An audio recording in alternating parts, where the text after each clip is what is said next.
Welcome to the Global Gaming Business Podcast, the industry's first and longest running podcast, now in our 19th year. This podcast is sponsored by iGamingPlayer.com, the premier affiliate marketing site that delivers quality players to your online casino, sportsbook, or poker room with transparency and integrity. My guest today is Scott Kreeger, the president of Red Rock Resorts and Station Casinos. Scott, thanks for joining us today. It's great to see you. What an incredible property this is. Well, Roger, thank you for having me. It's a pleasure. I know we go back to the Atlantic City days, right, yeah. So it's good to see you again. Absolutely. So we're here at Red Rock, or Durango. Right. And this is our newest property. Mm-hmm. Thank you for your kind comments. We opened up early December, and the property's been a real hit with our customers, and so we're super excited about the performance so far. Well, obviously, you hope something like this would happen, but did you really anticipate the real positive feedback you get from this? Well, let's go back to the kind of business and economics piece of it. Right. This area we felt like was underpenetrated. Right.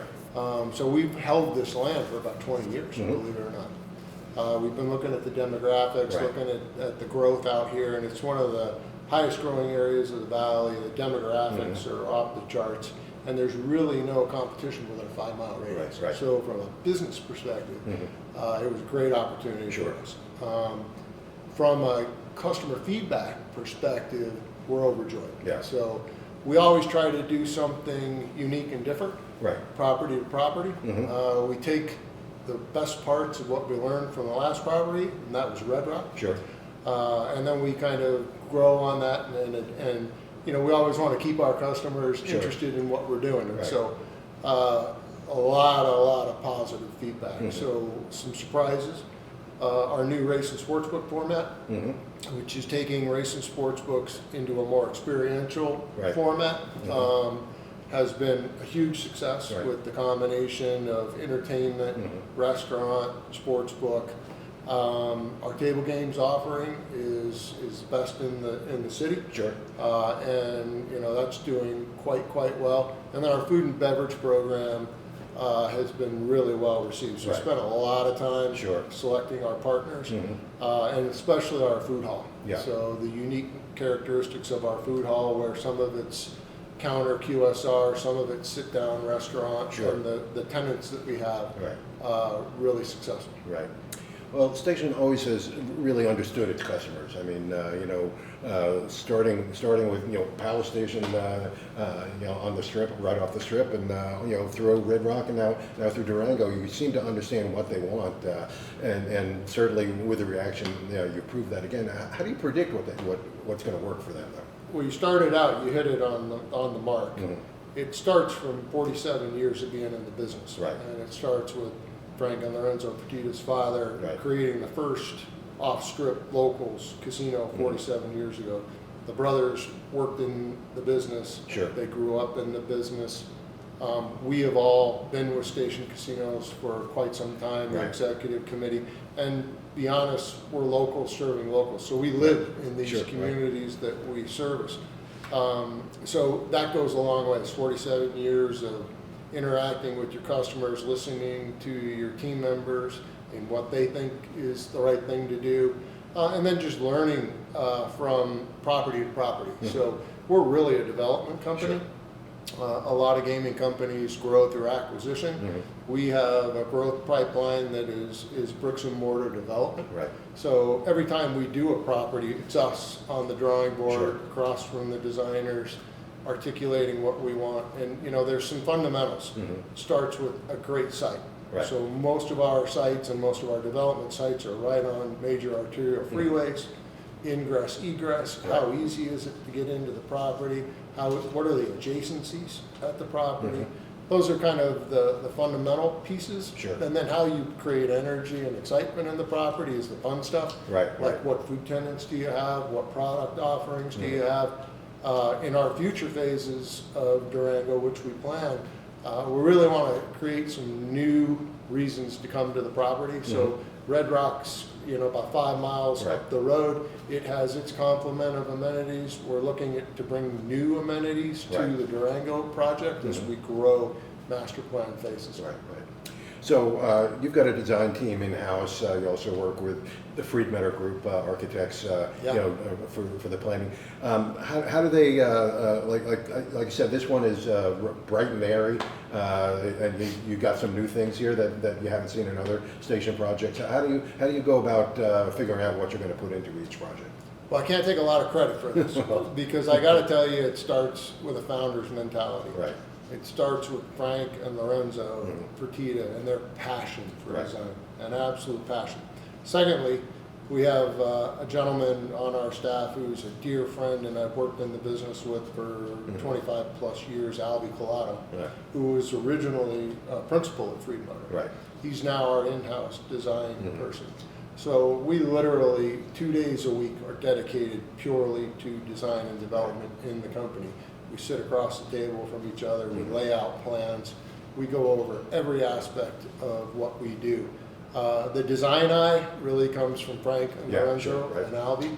I think we do some of the best stuff in the business. Yeah, no question about it. So another hurdle you had to overcome was finding enough employees. When you first started this, it was a difficult time to find employees, but you got enough, and they seem to be really clued in right now. Well, thanks. I agree with you. It was an interesting time. We were kind of going through the choppiness of the job market and inflation in the wage area, and we were opening at the same time Fountain Blue open. Yeah. So a couple things in our favor. One, our culture and our reputation in town as being a best-in-class employee. And to be a best-in-class employer isn't, it's a myriad of things. One, you've got to have a great compensation and benefits package, which we do.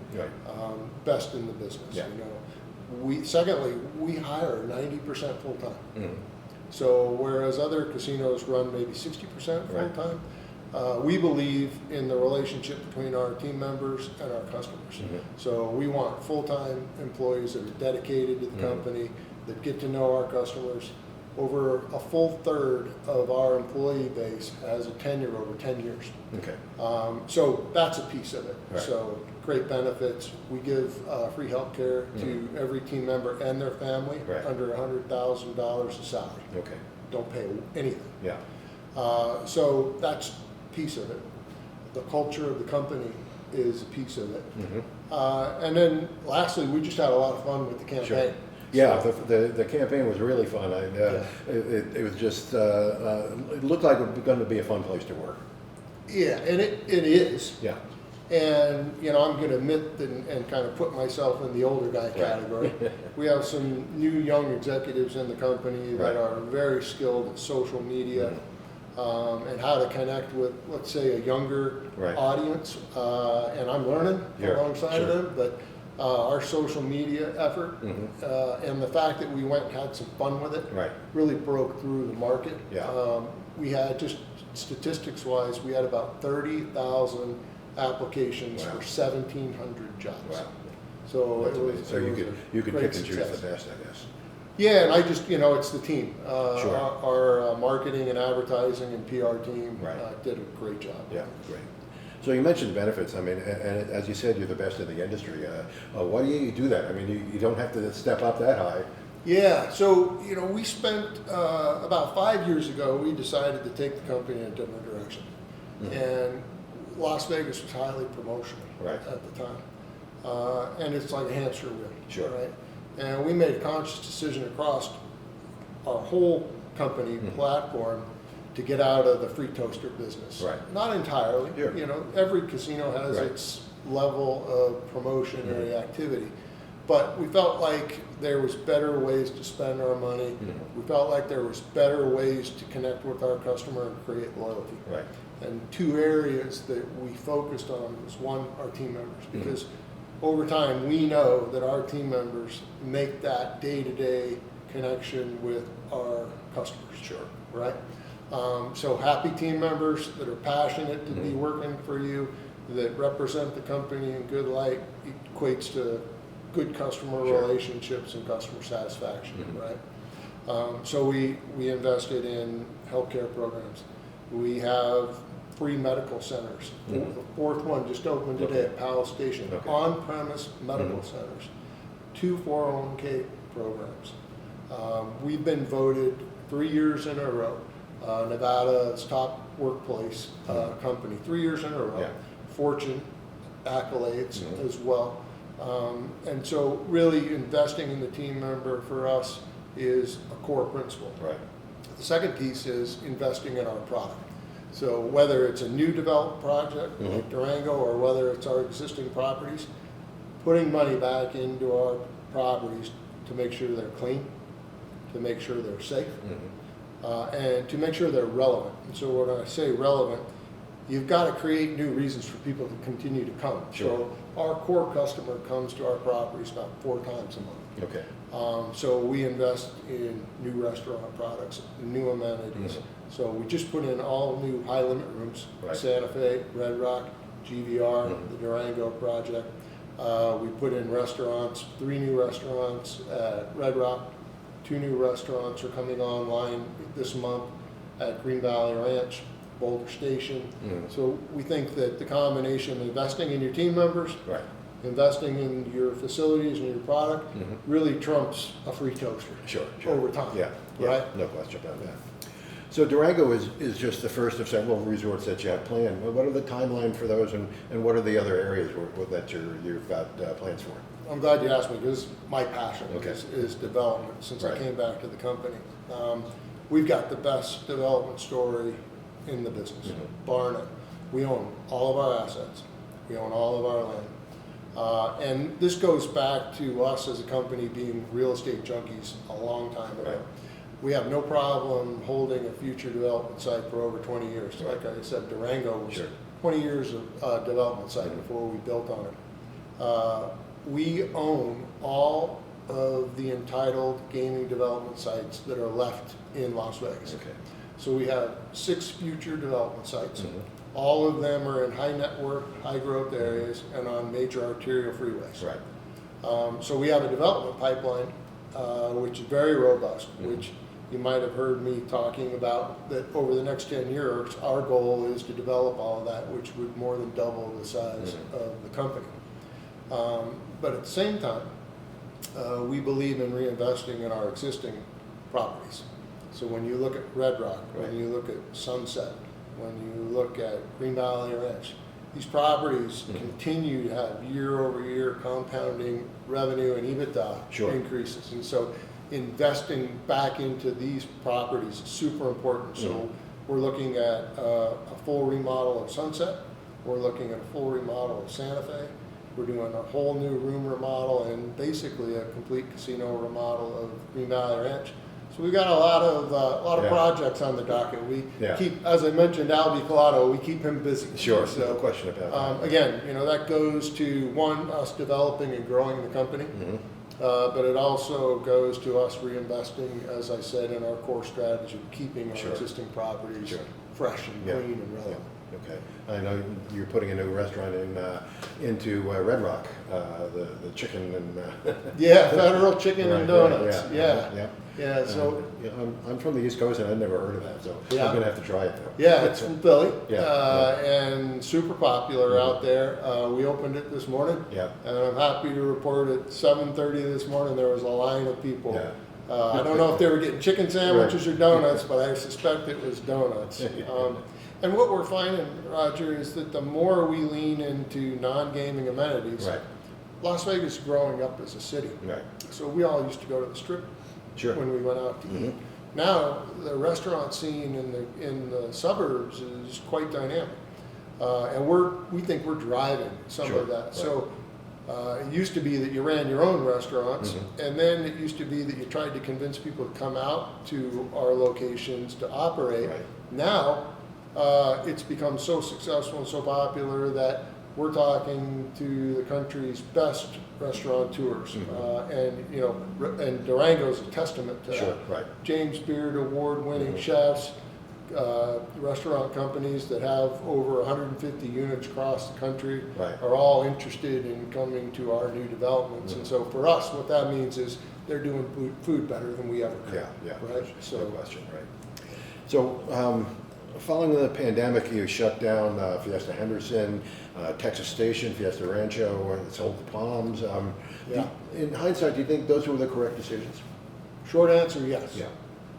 Is it sad to see a property go that I actually worked at? Yeah, sure. Yeah. Was it a tough decision for the company? Yeah.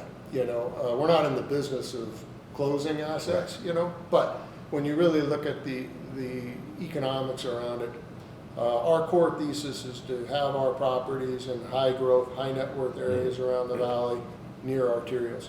Right. These properties were in the inner city, and they weren't really in economically viable areas. The areas were mature. There was no more growth opportunity in the areas. And it became burdensome to keep those operating at profit. Secondly, it just happened to be that was the peak of the real estate market. Right. So when we closed those properties over COVID, one of the interesting stats that we figured out was that about 90% of our customer base migrated to an adjacent Station Casinos property. So for us, it was an opportunity to consolidate. It was an opportunity to take advantage of really good real estate prices at the time.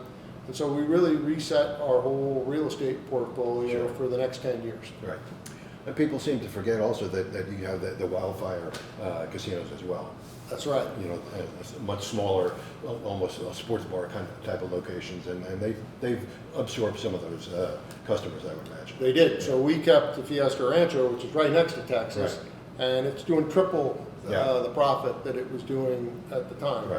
It's interesting you bring this up. So as Las Vegas grows, not only do we have large properties, but we have mid-sized properties. They're called small non-restricteds. They range anywhere from 35 units up to about 200.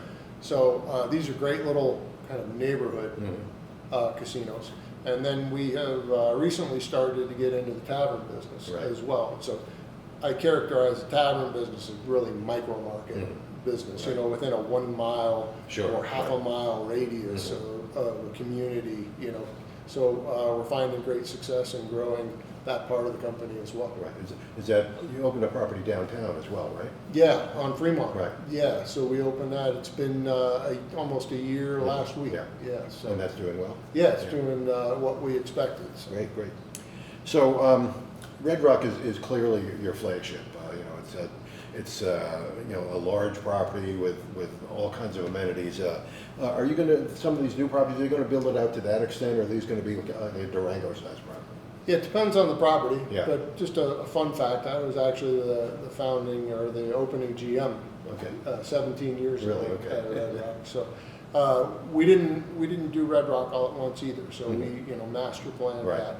All of our projects are master planned for multiple phases. So our strategy is to get in with a core product like we did at Durango, and then as the market develops and matures and we get through the first ramp, we're already planning phase 2 here at Durango, and we have a phase 3. So one's more amenity driven and restaurant and gaming driven. The other side is more resort, hotel room, spa, meeting space driven. And that tends to be our formula. We're going to start with a core product that's more casino focused, add entertainment and visitation amenities, and then upgrade the hotel experience to a resort experience. So we see that for Durango, and then as we're developing Inspirada over in the south, that has a master plan element to it as well. Okay. So what's coming out next here at Durango? Are you going to build another hotel tower, or is this enough hotel rooms for you? It's a good question. Yeah. One we haven't figured out yet. So what we've always said was we wanted to get Durango up and operating and get it kind of at an efficient operating mode, which we're busy doing, and I think we'll be done with that at least by year 1. Sure. To really see where we're at. The beauty is the company has so many options in front of it. So whether that's another phase at Durango, whether it's starting to break ground on our Inspirada project, there's a lot of options for us on the table. So certainly a Durango phase 2 is very high at the top of the list. And that would be something that's more amenity based. Sure. So, call it more a bowling alley or, Movie theater. some of these more adult oriented amenities that drive entertainment visitation. Probably an expansion of our food hall that's been such a great success. Maybe movie theaters. We haven't decided yet. And then some more gaming space as well. Okay, great. So let's talk about the sports book. As you mentioned, it looks different than all of your other properties. You've got that George restaurant overlooking the sports book, and there's entertainment there as well. Yeah. So sports in general, racing sports, has been a huge piece of local gaming. Right. And it still continues to be, although it's morphed over time. Sure. So it used to be that before 10 o'clock you had to get down and Right. lay down a bet, right? Right. You'd wait in Put the line. parking spaces you'd wait close in to the door line there. to get in there and get your bets down before 10 on a Sunday. Now you can do it with your phone, right? So that's changed what we've done. So we are the market share leader in mobile sports wagering in the city. Right. And so we're proud of that. Right. We have an incredible team. So we used to have Art Manteris work for us for years, who was a legend in sports wagering. But he trained up some young guys that are the best in the business. They're aggressive. They are leaning into technology and innovation. We're leaning into more bet types and forms of wagering. And so two things have really happened. One, you have to keep up with your mobile product. And these mobile products continue to advance in their complexity and the composition of bets. So we got off of a platform recently, and we're in field trial now on a mobile and bricks and mortar over-the-counter platform from GAN, which we think is the best in the market. The flexibility, the number of bets that you can compile, it's a great system. And that would be our platform for mobile wagering and mobile sports wagering. So we've implemented that to great success. So that's one thing. And then two, as race and sports books change in their format, people haven't gone away. So you would kind of think that, okay, no one goes to the race and sports book anymore because they can do it on their phone. They all go there to watch the games. So even at Red Rock over football season, it's standing room only every Sunday. We could use more capacity at Red Rock. But what we've done at Durango, which will be the new model going forward, and retro, because we're redoing our race and sports book at Sunset to be this model, and it'll be done in a couple months here, fully redone. It's experiential. So it's a mix of, yes, there's a small over-the-counter, you can get a ticket, and bet on a game, but it's very experiential. Large format screens, great seating areas, an incredible bar where you can play video poker, watch a game, have a beer, and then a really compelling food and beverage and entertainment component with it as well. So here at Durango with the George, which is partnered with Jonathan Fine, who has all the Parkway Taverns in town. So we wanted to get a guy that understood the tavern restaurant business to do that. He's been a great partner. We do over 2,000 covers on a Sunday in the restaurant. And not only is it a race and sports area, but on the weekends, Fridays and Saturday nights, it puts a country band out there or a different type of entertainment format. So it's really 7 days a week, and it's been a smash hit. One of the surprises in the property. No question about that. So, you've had a lot of experience with a lot of different companies. You were with Station, and when we met in Atlantic City, you were running Revel, and I like to credit you with putting them on a successful footing so that they could become what they are today, one of the leading properties in the city. Then you went to Macau, and then you come back to Station. Give me the reason why you think this company is so special, and you came back to it after all those years. Well, look, I think at the top of it, people follow people. Okay. Frank and Lorenzo Fertitta are the best in the business. There's a founder mentality, which is a dwindling commodity in our business. Their father started the business; they took the business on, and to work for people with a founder's mentality is is exciting for me. Right. You know, we are together 6 days a week. We eat lunch together every day. We eat breakfast on Saturdays. Right. It's really a family style and culture, and that trickles down into the culture of the company. Sure. Right. So that's one piece of it. Maybe I'm an adrenaline junkie, being an ex-ops guy. Right. But the level of execution, the expectation for constant improvement that Frank and Lorenzo place on all of us is pretty exciting. Right. You know, you got to come to work every day with your A game, and we really care about what we're doing. Right, right. And speaking of loyalty, you just had Bob Finch retire after 40 years as Chief Operating Officer. That's right. And he was here his entire career. Yeah, so Bob is a shining example about what I'm talking about. Right. Guy's been with the company for 40 years. There was no one better than Bob that emulated the culture, the philosophies of the company, and he was purely, at his heart, a people manager. So Bob did his best work when he was in and among the team members, when he was working on team member programs. He was in large part responsible for this last 5 years where we really went in and concentrated and revamped all of our team member platform. Right.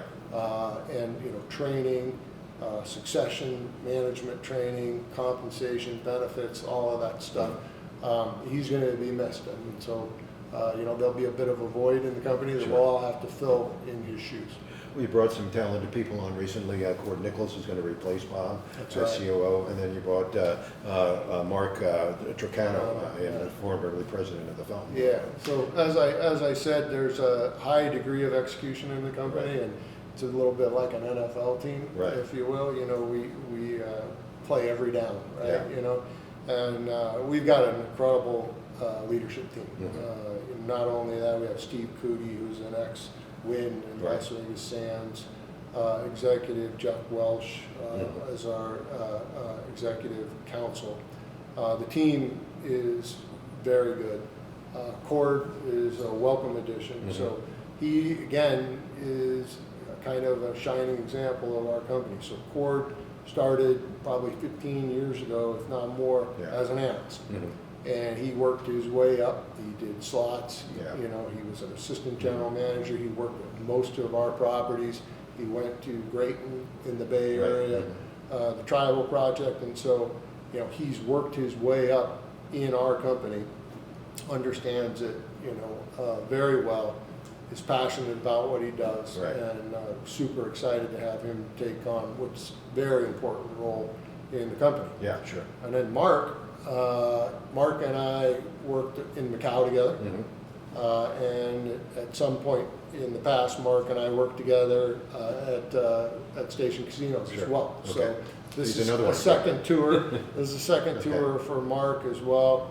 Incredibly smart guy, you know, very intuitive leader, a guy that has an incredible amount of background, and just started with us a couple weeks ago, and just fits like a glove. Yeah, great.